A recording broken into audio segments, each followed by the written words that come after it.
হেই WhatsApp guys, এটা আমাদের টুর্নামেন্টের দ্বিতীয় ম্যাচ এবং আমি একটা বুড়োর সাথে ম্যাচ পড়েছে। প্রথমে দেখ করতেছি 13 ডিগ্রি অ্যাঙ্গেলে এবং তার মাথার উপর দিয়ে চলে গেছে।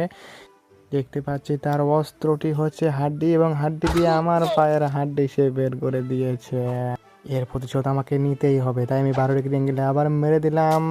কিন্তু বুড়োর কপাল ভালো, তার কালা চান্দির উপর দিয়ে চলে গেছে মাংস দিয়ে সে আবার আক্রমণ, এবং তার মাংস দিয়ে এবার আমার বুকের মাংস খুব লেগে নিয়েছে। দুইবার বিনা দাওয়াতে সে আমাকে মাংস খেলিয়েছে, তাই এবার আমি তাকে লাগাবোই। তাই এবার 12 ডিগ্রি অ্যাঙ্গেলে মেরে দিলাম এবং তার মাথার পুটকি সুজায়, কিন্তু তীরটা ঢুকে এই পাশ থেকে ও পাশে এবং সে মাংস দিয়ে আক্রমণ। মাংস মাংস, ওই রে আমার খাঁচা বের করে দিয়েছে মাংস।